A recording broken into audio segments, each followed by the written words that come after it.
Hello students, this is your teacher Manit Kumar. Students, today we are going to discuss our last topic of this chapter, that is legislature, and the topic is how does the parliament regulate itself. कि parliament अपने आप को regulate किस तरह करती है. Okay, तो उसमें हम 1 by 1 पॉइंट्स को समझेंगे. This is little small topic, तो हम अच्छे से समझने की कोशिश करेंगे. सबसे पहले क्या है डिबेटिंग फॉर्म. आपको पता है कि पार्लियामेंट क्या है, एक डिबेटिंग फॉर्म है. And parliament performs all it's functions through debates and discussions. Parliament क्या अपने जितने भी इम्पोर्टेंट काम होते हैं वो डिबेट्स एंड डिस्कशन से ही होते हैं. और डिबेट्स एंड डिस्कशन इस मैनर में परफॉर्म किए जाते हैं ताकि वो एक स्मूथली रहें और अपनी पार्लियामेंट की डिग्निटी बनाए रखें. ठीक है. और क्या होता है उसमें सेकंड नंबर में एक प्रिसाइडिंग ऑफिसर होता है. प्रिसाइडिंग ऑफिसर आपके लोकसभा में जो होता है उसको हम स्पीकर बोलते हैं, और जो आपके राज्यसभा में होते हैं वो आपके वाइस प्रेसिडेंट होते हैं. क्या करते हैं प्रिसाइडिंग ऑफिसर, जैसे लोकसभा में जितने भी एमपीज़ होते हैं, मेंबर ऑफ पार्लियामेंट, उनको वो रेगुलेट करते हैं. जैसे अब 543 मेंबर एक साथ तो बोल नहीं सकते, 1 by 1 किसी को मौका देना पड़ेगा, तो एक एक करके सबको मौका देते हैं. और जो मेंबर कभी कभी हाइपर हो जाते हैं, मतलब किसी को बोलने ना दें, तो उनके ऊपर वो कार्रवाई कर सकते हैं, उनको बाहर निकाल सकते हैं या उनको चुप रहने के लिए बोल सकते हैं.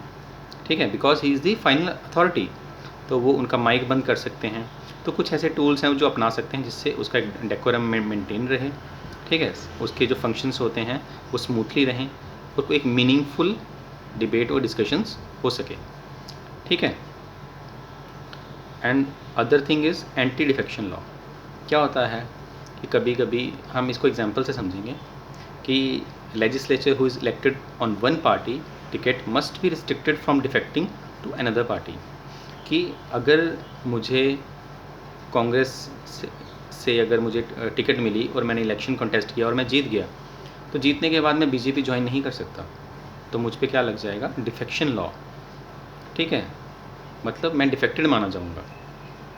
ओके, अब इसको हम एक एग्जांपल से समझते हैं. आपने भी कुछ देर पहले 2-3 मंथ्स पहले मध्य प्रदेश में ज्योतिराय जो सिंधिया जी थे, उन्होंने क्या किया, उन्होंने कांग्रेस के वो बहुत बड़े लीडर थे, उन्होंने वो पार्टी छोड़ के बीजेपी ज्वाइन कर ली. उनके साथ 22 मेंबर्स थे, उनके मेंबर ऑफ पार्लियामेंट. उन्होंने भी क्या कर दिया, पार्टी कांग्रेस छोड़ के बीजेपी में चले गए. तो जो 22 मेंबर्स थे उन पे ये लग गया एंटी डिफेक्शन लॉ. क्यों?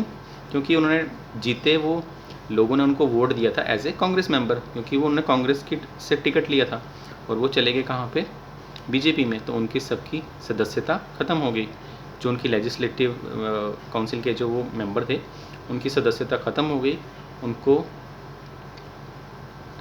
क्या कर दिया गया, उनकी जो मेंबरशिप थी वो ख़त्म हो गई. ठीक है. तो वो क्यों हुई? क्योंकि उन्होंने जिस पार्टी से वो टिकट से वो जीते थे, जिनको जिस पार्टी को रिप्रेजेंट करते, उन्होंने दूसरी पार्टी उन्होंने चेंज कर ली. ठीक है. तो इसको क्या बोलते हैं, एंटी डिफेक्शन लॉ, कि वो आदमी चेंज नहीं कर सकता.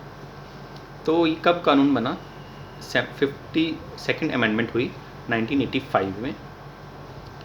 क्या अमेंडमेंट हुई कि अगर एक आदमी एक पार्टी से जीते और वो दूसरी पार्टी में जीत के दूसरी पार्टी में जाता है तो वो डिफेक्टेड माना जाएगा.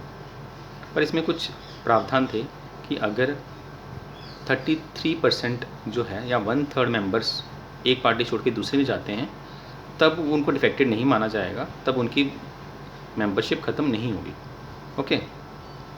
बट फिर उसकी जब ये लॉ बना तो इस लॉ का भी मिसयूज़ होने लगा, क्योंकि 1/3 मेंबर्स को ख़रीदना या उनको कुछ लालच देकर दूसरी पार्टी में लाना कोई बहुत बड़ी बात नहीं थी, तो उसका मिसयूज़ होने लगा. फिर कुछ सालों बाद 91st अमेंडमेंट हुई. उसमें क्या किया गया कि 1/3 की जगह 2/3 बना दिया गया, कि अगर एक पार्टी में 100 मेंबर्स हैं जो आपके एमपीज़ या एमएलएज़ हैं, अगर उनमें से 2/3 यानी कि 66 छोड़ के पार्टी दूसरी चले जाते हैं, फिर वो डिफेक्टेड नहीं माने जाएंगे.